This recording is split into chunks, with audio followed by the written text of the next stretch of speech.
Du côté des cryptos, alors ce qui est intéressant, c'est ça, et je sais pas si tu as prévu d'en parler, mais c'est les inflows sur les ETF Ouais.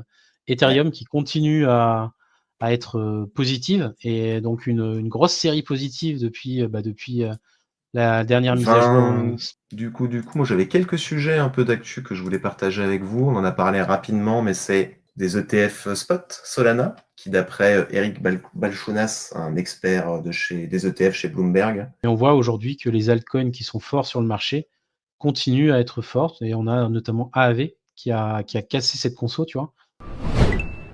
Hier, on a eu le chiffre de l'inflation qui était bien sûr attendu depuis longtemps. Je pense que les gens qui nous suivent connaissent un peu le contexte, mais c'est vrai qu'on est en train globalement de pricer les baisses de taux de la Fed pour avoir de l'air pour les actifs risqués. Et donc les deux choses qui sont hyper importantes pour cette baisse de taux, c'est le marché de l'emploi et l'inflation. Et ce qu'on attend aujourd'hui, c'est que l'inflation confirme qu'elle est en train de baisser pour justement laisser une opportunité à la Fed de baisser les taux.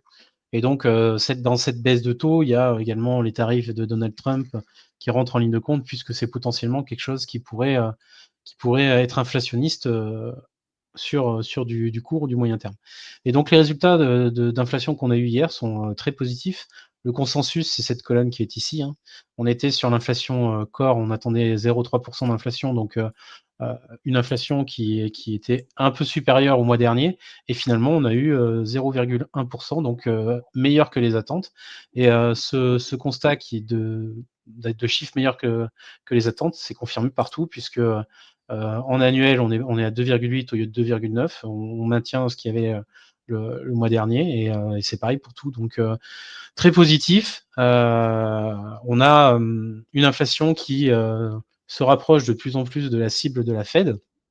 Et donc, le gros point d'interrogation, ça reste les tarifs de Trump, et ce marché de l'emploi qui se tient avec une économie globale qui ralentit, mais qui jusque-là continue à tenir le choc.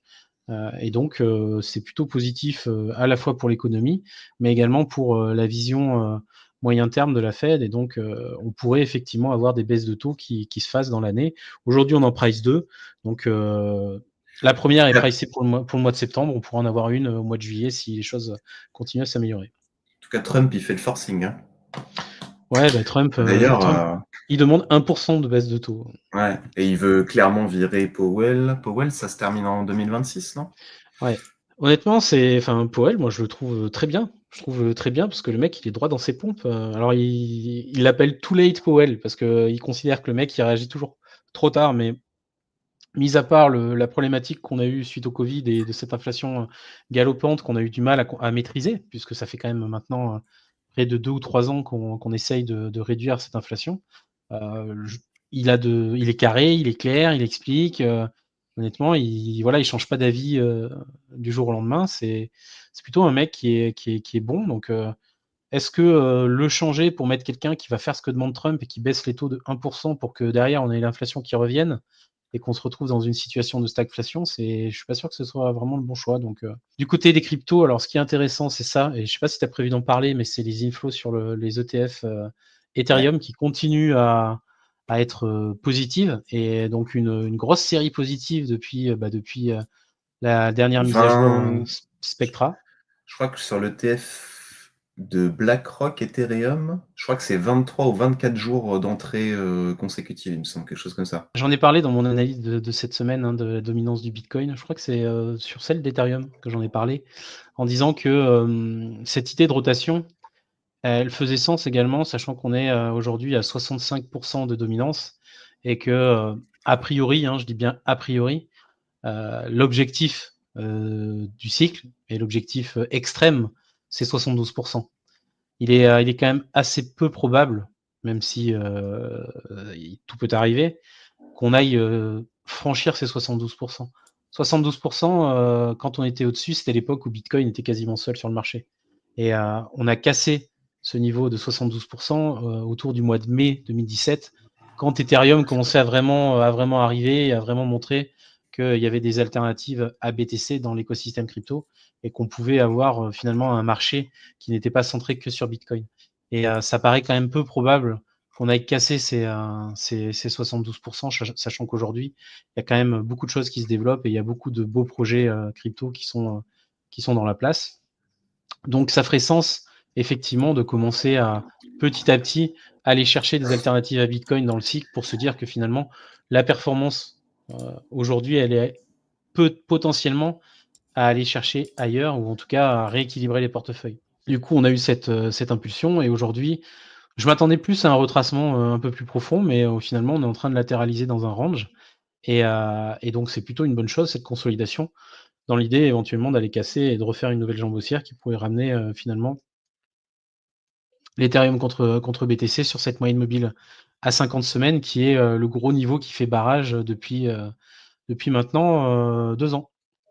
Donc c'est pas gagné. C'est clair que l'Ether est pas en full surperformance contre Bitcoin, mais il a potentiellement une petite carte à jouer pour aller, refaire une petite jambe haussière et prendre une petite phase de surperformance et on voit aujourd'hui que les altcoins qui sont forts sur le marché continuent à être fortes et on a notamment AAV qui a cassé cette conso, tu vois? On a quand même fait une belle jambe baissière en hebdomadaire. On est venu rechercher les 110 $. Derrière, on a fait des breaks haussiers, un premier autour des 200 $. On a cette zone de consolidation qui vient de casser. Vous voyez que je l'avais marqué, cette zone de conso, on vient de la break et donc là, on est en train potentiellement de chercher à faire, une deuxième jambe haussière qui pourrait, pour AAV, ramener, l'actif vers les 400 $. Et donc on en a plusieurs, hein, comme ça, qui sont en train de bien performer. Tu as le famoso, le famoso hype le famoso hype qui est venu chercher, tous les sommets historiques et qui est en Ah train bah encore là, de faire, des belles perfs cette semaine. ça explose tout la hype, hein, pour le coup. Ouais, Parce que j'ai vu quoi, c'était, je crois que c'était CryptoPixel qui mettait un truc sur X qui disait que les stocks allaient arriver sur Hype aussi. Donc, que tu aurais la possibilité d'aller trader des actions tokenisées via ce que je vous avais montré la dernière fois, Unit, la semaine dernière, qui permet d'aller, qui a une sorte de wrapping de Bitcoin et d'Ether et de Sol, etc., pour apporter des actifs hors hype sur leur blockchain. évidemment, si Ethereum reprend de l'air, tout ce qui est un petit peu toute la DeFi qui est sur Ethereum peut prendre de l'air. On a le Pendle qui est pas trop mal. Bon là, on a une belle réaction baissière, alors, qui a commencé hier. J'ai pas trop creusé le sujet sur les raisons de cette réaction, mais je crois que Trump, il a remis une couche sur les tarifs.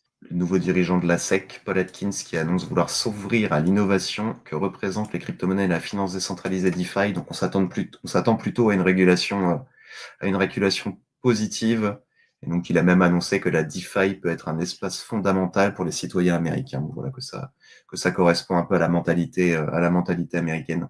Tao, il a fait une très, très belle impulsion, un peu comme à l'image de ce qu'on avait sur AAV, hein. On est allé chercher quand même assez profond. Derrière, on fait une grande jambe haussière, on vient chercher une grosse résistance ici. Là, on est en train de développer un flag. Pour que ça reste, un flag, il faudrait quand même le casser, assez prochainement. Mais cette construction invite à ce qu'on aille rechercher, finalement les plus hauts. Donc, Tao a du potentiel haussier encore, mais c'est vrai que c'est pas le cas de tous les tokens, IA, de l'écosystème, clairement. Je catégoriserais bien Tao et puis le reste est fait par Bitensor et puis le reste des tokens IA qui sont pour la majorité, je pense, pas mal de fumée et de bullshit. Ouais, Matic qui prend quand même. Ouais. Matic, est-ce que Matic se relèvera? Honnêtement, moi j'ai. Après, point positif pour Polygon, c'est Maître Zan qui faisait la remarque il y a quelques jours. On a une activité on-chain a priori qui est quand même encore, excellente.